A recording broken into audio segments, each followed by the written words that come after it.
So I'd like to call upon dais Miss Yasmin Boland of UK.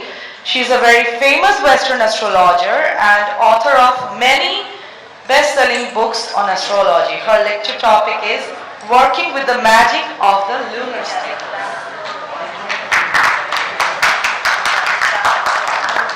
My name is Yasmin Boland. I'm an astrologer, I'm a moonologer, and today I'm going to be talking about working with the lunar cycles.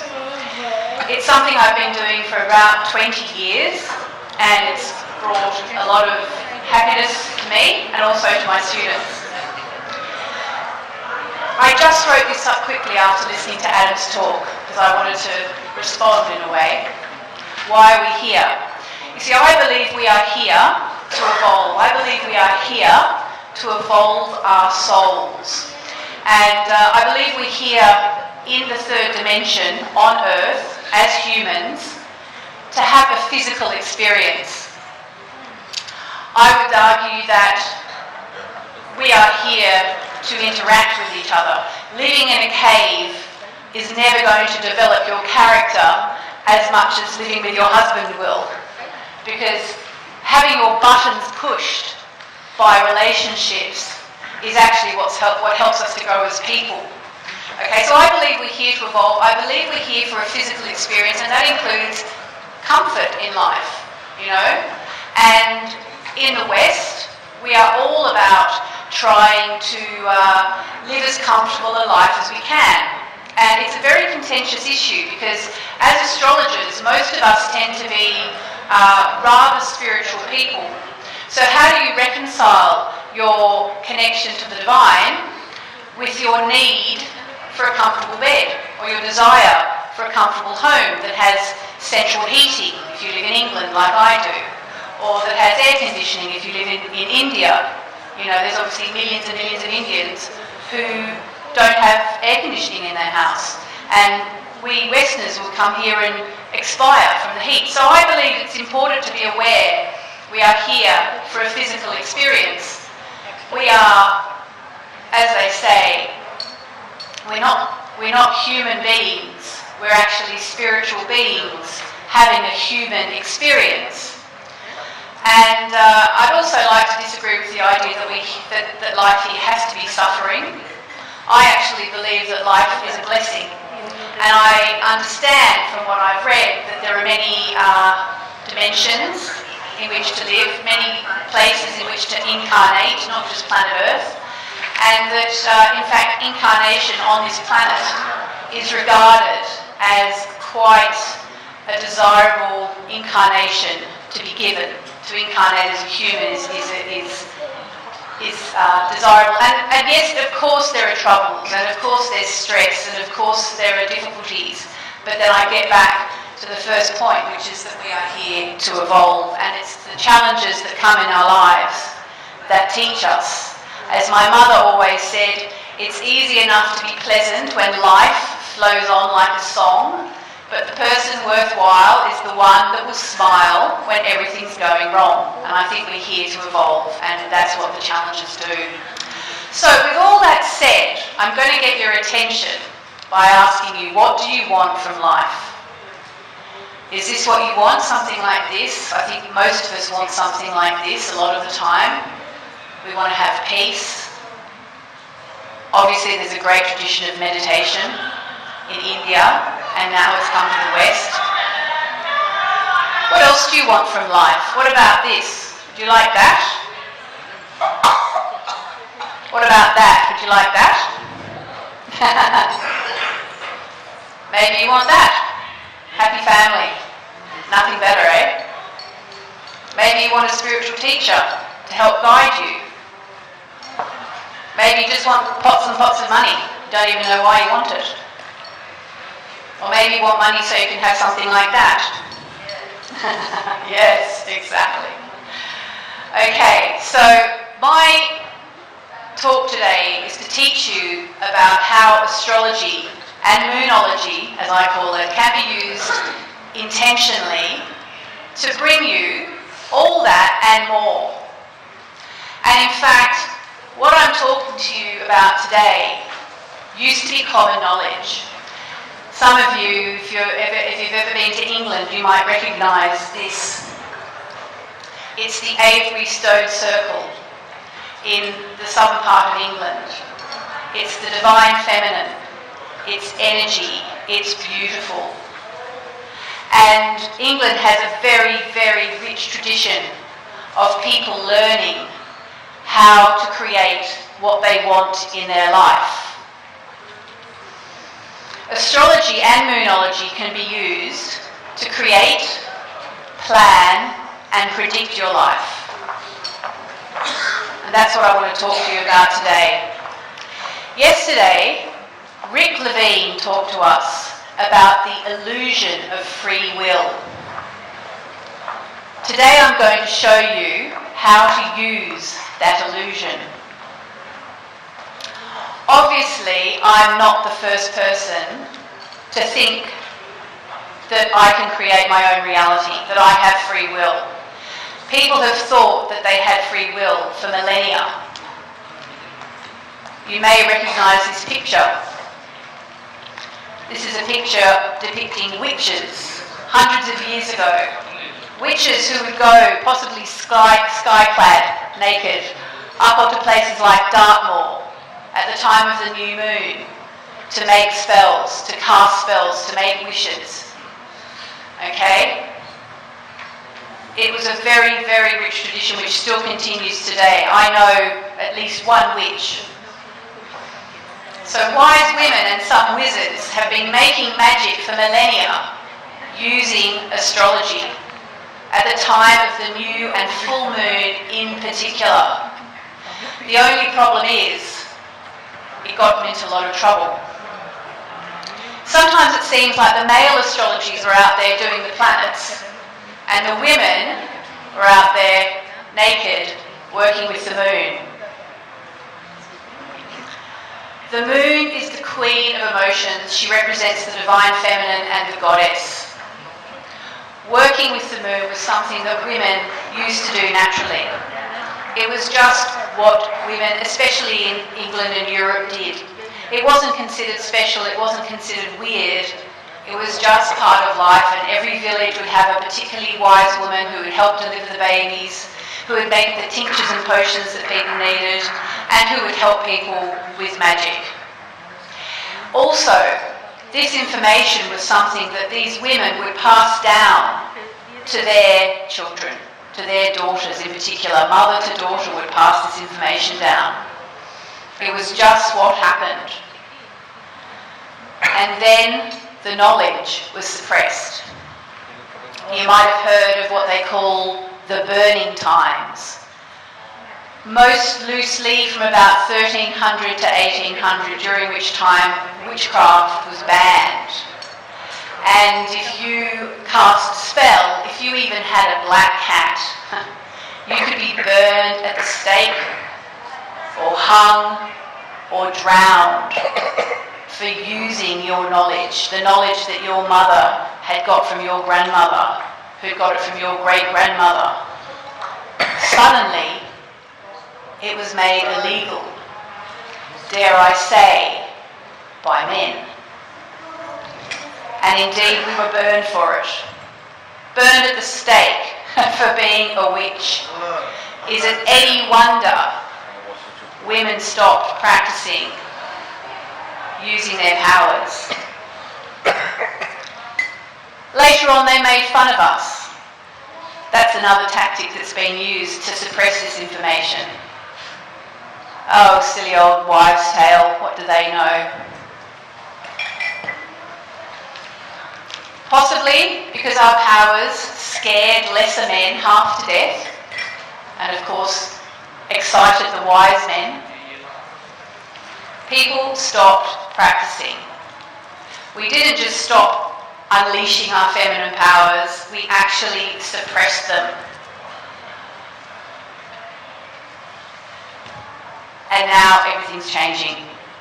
Everything's changing. They can't burn us now. It's illegal to take a woman and tie her to a stake and burn her because she does new moon magic, luckily for us. And the divine feminine is rising, as you may have noticed. I mean, it's been around the world, it's been been in every newspaper in the last 12 months. It's been happening for a very, very, very long time. As they say, we are the granddaughters of the witches they didn't burn. And thanks to a lot, in part to this gentleman, I think we are more motivated than ever. I mean, when a man can say this and become the President of the United States, beating the most qualified presidential candidate ever, a former state senator, former First Lady, former Secretary of State. Of course women are rising, okay? And the moon is a part of this. The moon is feminine, and that is why women all over the world are starting to work with the moon again. As they say in Hollywood, after the Harvey Weinstein scandal exploded and exposed what's been going on behind closed doors for all these decades, abuse, time really is up. Women are reclaiming their power, and I would argue that using the moon as a magical tool once a month is actually one of the tools we have as we rise up and reclaim our power. I was talking to an astrologer here yesterday, Laura Boomer Trent, and she actually took the time to cast a chart for the dawn of the Me Too movement. And what she did is she actually cast a chart for the time and place that an actress called Alyssa Milano tweeted out words to the effect of, "Say me too if you've also suffered abuse for being a woman." So here's the chart. It's quite interesting. One thing we've got obviously is the elevated and very dignified Venus in her home, one of her two home signs of Libra, which is beautiful. The moon is in Virgo. The sign of the priestess, as we were told yesterday, the sign of the priestess owned by no man. And there's Virgo, beautiful Virgo moon. Poor old Saturn, the male planet there, incarcerated in the 12th. And the male sun as well, very yang male sun to the female yin moon. The male sun is having a shocker of a day, opposite Uranus. But of course, sextile Saturn, making friends with Saturn. And what's rising? Pluto. Pluto is rising, and the power is shifting. So, as I said, I've been doing moonology for about 20 years, and it wasn't until my book came out, I wrote a book called Moonology with Hay House about a year and a half ago. It wasn't until I wrote that I realised that I am so much not alone. All around the globe, women are working with the moon all over again, as we have always done, because it's one of the keys to our power. I just took some screenshots to show some of the people what they're doing. I mean, this is just random. I think I typed in new moon manifesting. There are women everywhere, all over the world, at home, alone, or together in groups, getting together at the new moon and the full moon and making magic again, as we always used to do before they stopped us. Okay? So, the question is, how do we use the moon to create our reality? And again, I say it's so interesting coming straight after Adam's talk, because there are clearly two very different schools of thought here. And in some ways I'm reminded of Nick Campion's lecture yesterday as well, talking about Plato versus Aristotle and Stoic ideas. I think this is very much more Plato. The question is, just as we use astrology to predict, can we use it to create or to co-create with the universe? And the answer, of course, is yes, we can. So, one thing I've done with moonology is I've kept it super simple because I wanted to appeal to every single woman in the world who wants to use her powers the way we used to, as opposed to just teaching astrologers. So this is what I've stripped the astrology bare, and this is what it comes down to. Working with the new moon, you can use it to make wishes, you can use it to make commitments, and you can use it to set your intentions. It's basically a modern version of what witches did and actually still do. The crux of the matter. Let me first say, because I would say it's about 60% men in the audience today, or 70% men. Please know, if you're here, you're probably a very wise man, you're probably a wizard, and you can do this too, even though I'm addressing women by and large today. So there are 3 really simple steps, and you can do them every month, as I said, by yourself or with a friend. It's actually great to join up with other friends to do this. It creates a really powerful connection. So get in the mood. What does get in the mood mean? Well, for one thing, obviously, a bit of beautiful music, some candles, some incense. And the reason for doing that is not just because it feels good, or it smells nice, or it sounds nice. It's because high vibrational music, good quality incense will actually raise the vibration in a room. That's why I asked Cherny to light the lights today. And when you're creating, you're actually creating magic, and you need to raise your vibration in order to create magic. And I think I don't think I put it in here, but you can easily Google it. There's a quote from Albert Einstein that basically says, if you raise your vibration to the thing that you want, you can't help but attract it. That's physics.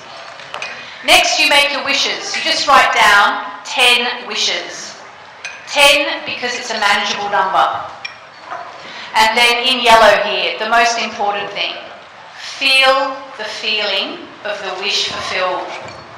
You have to be able to imagine it. If you can't imagine it, if you can't believe it, you can't achieve it. And then you do what you want with your list. You can keep it. I keep it because I like to refer back. Or you can burn it. Burning it is more powerful because you're basically releasing your intentions out to the universe for trust, with trust that whatever is best for you is what will come to you. Now, just say you're not an astrologer or you're not a witch. Is there any point in doing new moon wishes every month? I would say absolutely there is, because what doing your new moon wishes every month does is it helps you get clear on your goals. So you recalibrate, you remember, where am I and where do I want to be? You get back on track. And you actually stand a chance of achieving your goals if you do this practice. I did a TV show in Australia many years ago with a woman called Kerry Ann Kennelly who didn't believe in astrology at all. But even she said, yeah, I can see why you would do this, even if you don't believe in astrology, because at the end of the day, goal setting once a month is going to improve your life. Okay? This is a picture of depicting why it's so important to write your goals down. Okay? So 80% of people don't even think about their goals. They don't have any current goals. Now for me with a Capricorn moon, that's quite hard to imagine, because I am always thinking about what do I want to achieve next, where do I want to go with my life. But having a goal is so important, yet 80% of people don't even write down, don't even think about their goals. So if you get nothing else from today, start to think about your goals. Now, 16% of people don't write their goals down, okay? Most people who've got a goal, even if they've got a goal, 16% of them don't write their goals down. Of the people with a goal, only 4% of people write their goals down. And if you know anything about manifestation, you know that writing is so powerful. And I'm not talking about typing on a computer, I'm talking about writing longhand. So write your goals down. And only 1% write their goals down regularly and review them. And these people are the highest achievers. And there's university studies to back this up, in particular from the Dominican University in the United States, if you want to check it out. So the golden rules for new moon wishing: make them after the new moon, not before. Never wish anyone any harm. Don't meddle with anyone's free will. And, you know, I showed a picture of a Mercedes in a Prada bag before because I know we can all relate to that. But really, what you want to wish for is a feeling. Okay? So just say what you really want is a nice big television at home so you can sit with your family and watch TV at night after dinner together or watch a movie.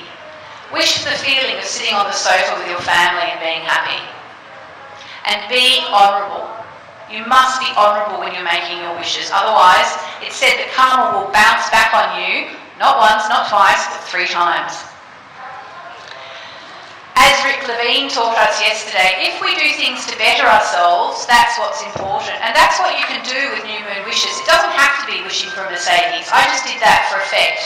It can be. I mean, my new moon wishes usually include things like meditate every day. You know, this month I intend to meditate every day. I plan to walk for half an hour every day. And I plan to... I want to be closer to the Divine Mother, for example. They could be 3 wishes. It doesn't have to be. You don't have to wish for things. But you can if you want. As Rick also taught us yesterday, there are some people who seem better able to exercise more free will. In my humble opinion, those are the people who are actually paying attention and writing down their goals and thinking about what they want and thinking how they want to steer their lives. I believe that intention is huge. So if you see Saturn coming up to your MC, for example, I had a conversation with someone earlier, you know, think about, okay, how can I live the positive expression of that? Intention is everything. Also known as believe it and achieve it. Now, one thing Rick asked us yesterday is how will you know if your wish manifested or if it would have happened anyway? My answer is, does it really matter? Does it really matter? Does it work? Yes, it does. Try it. And I know it works because I've been doing it for 20 years. And I actually think if I did an empirical study of all my wishes that have come true versus the ones that hadn't, it would be so far above the law of averages and coincidences that it wouldn't be funny. Unfortunately, I haven't done that study. I probably could, because I actually have books and books where all my wishes are written. So, I just wanted to bring a tiny bit of authority into this picture so it's not just me telling you this, because I know you don't have to believe me. You can try it, you'll believe it. So this is the quote that I was thinking of with Einstein. We say, feel the feeling of the wish fulfilled. That's something that Neville Goddard and Wayne Dyer first came up with. But Einstein said, everything is energy, and that's all there is to it. Match the frequency of the reality you want, and you cannot help but get that reality. It can be no other way. This is not philosophy. This is physics. Okay? And that's why it's so important when you're doing your new moon wishes that you imagine what you want. Feel it in your body. Now, if you want to work with the new moon in an astrological fashion, then you can use the moon as a kind of a mandala, a cosmic timer.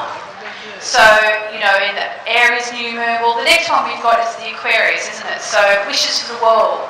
Oh, sorry, someone's taking a photo, there you go. So Aries, of course, you can wish for courage. Taurus, you can think about money. Gemini, you might like to think, how well am I communicating with people? Cancer, you can wish for a happier home life, or if you want to move, you can wish to find a new home and, you know, feel the feeling of being in that new home. Leo, the confidence you need. Virgo, better organisation. Libra, a better love life. Scorpio, sex life. Sagittarius, wishes around study, for example, or travel. Career ambitions for Capricorn. Aquarius, wishes for the world, wishes for humanity and friends. Pisces, increased connection to the divine. And if you make wishes every single month for 1 year, you'll have covered off pretty much your whole life, because as astrologers we know that the chart, the 12 houses of the chart cover everything. A few questions. I put this on red because I know there's going to be a red alert. Is it okay to make wishes? Yes, it's okay to make wishes. Is it okay to wish for a nice house? Yes, it's okay to wish for a nice house. Is it better to wish for spiritual enlightenment? An enlightened person would never judge, so why should we? But do remember, what you wish for creates your karma, which I know is something everybody understands here in India. And just by the way, the great thing about new moon wishing and full moon work is it works in both systems of tropical and sidereal. A few things to watch out for. Does the moon go void, of course, straight after the new moon? If that's the case, then you don't really want to make your wishes while the moon is void, of course. Is there a massive planetary clash taking place just after the new moon? If there is, if Jupiter's about to square Pluto, obviously you might think twice about making your wishes until that aspect's separating. And the other thing as well is that you can actually make your wishes, your new moon wishes, for about 3 days, because the moon is in the new moon phase for about 3 days. And is the new moon aspecting your chart? Taking that into account can give you another level of information. Are new moon eclipses more powerful than new moons? Yes, of course they are, and there's one taking place next month. So if you want to try this, do it next month, February 15, we've got the new moon eclipse in Aquarius. And then there's the full moon.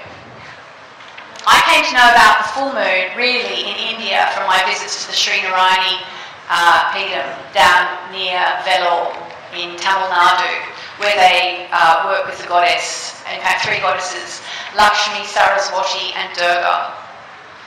The full moon is the time when emotions rise to the surface, so we might as well access them, right? My theory is, as long as we're going to be feeling all our feelings at the time of the full moon, we might as well work with them. They're there, so you basically either process them or you stuff them down with food or alcohol or drugs or whatever you like to turn to when you can't feel your feelings anymore. We're not taught as we're growing up to work with our feelings, to work with our emotions, to process our emotions. But the full moon is the ideal time to do it. When the full moon takes place, you have the sun, the ego, and the moon, emotions, as far away as they can get from each other. The ego is away from the emotions, so you can actually pay some attention to your emotions. And that's the time to do it. So I say use the full moon for forgiveness, acceptance, to make peace with what is, and to come to terms with what is. And most importantly, surrender. It's a really, really important time to surrender to the divine. So the idea is at the new moon, we make our wishes, we send our wishes out to the universe, and that's why burning the list is especially powerful. If you're not like me and you want proof, burning them is like surrendering them. And just by the way, I always want to add this for people. Remember that forgiving someone doesn't mean what they did was okay. It just means that you are choosing to move on from it. Okay. How to use the full moon really quickly, because I've got about 3 minutes. On the night of the full moon, make a list of anything which has upset you in the past month or ever. Okay? Send love to everyone involved in the situation you're thinking about, including yourself. Forgive others, forgive yourself. And then this is non-negotiable. Burn the list. Okay? The full moon forgiveness rituals that I'm talking about are about moving on, so you do not keep that list hanging around the house. So, for those of you who, would like it spelled out really clearly, we're talking about the waxing and the waning cycle of the moon. In the waxing, it's intention, and in the waning, it's surrender. Okay? If you like to work with goddesses, I'll just trust you can take a photo of that, because I'm really nearly out of time and I want to read something before I go off the stage. But if you like to work with goddess energy, as the new moon goes through all the signs, we've got a list there. I'm seeing the cameras, so I'm assuming that anybody who wants that list has got it. And if you like to work with angel energy, which I also love to work with angelic energy, I wrote a book called Angel Astrology 101 with Doreen Virtue. There is the list of angels which I've got from working with Doreen and also from my book. I'm not sure if Doreen still does it. I think she's probably given up astrology. I don't know if you realise that she's given up a lot of stuff. The basis of any new moon ritual is intention, and remember to be grateful. Okay, going in a grateful state of mind, and these are the benefits of gratitude. I mean, they're quite amazing. Being grateful is just something you should just be doing all the time anyway. But just don't take my word for it when I tell you the moon's time has come. And P.S., as I said, it's all to do with the emergence of the divine feminine. This is just a few things I've found recently. The moon is having a moment, okay? We are not spiritual beings. We are not human beings. We are spiritual beings having a human experience. We are in the physical dimension where matter manifests from the mind. Learning this is a life challenge while we're here on Earth. As Nick Campion taught us on the first day of the conference, all matter emerges from consciousness. Focus on what you do want. Don't focus on what you don't want. That's a really golden rule. In the Kabbalion, they taught us mentalism, the all is mind. Look it up if you're interested. I'm out of time. Einstein said, if you expect disappointments and you believe life is supposed to be hard, that's what you'll experience. If you expect pleasant surprises and believe life can be easy and enjoyable, that's what you'll experience. So whether you're a Buddhist or a capitalist or something in between, whether you're wishing for world peace or a way to pay your bills, on the night of the next new moon, which is the 15th of February, make some wishes. And actually, just for any Christians in the audience, Jesus said, you can pray for anything. And if you believe you have it, if you believe, it's yours. Okay. We are still very much in the full moon phase after yesterday's eclipse. So what I'm going to do now is I'm going to do a 1 minute, don't worry. I'm going to read something out for 1 minute, but I'm going to see if I can put on some music as well.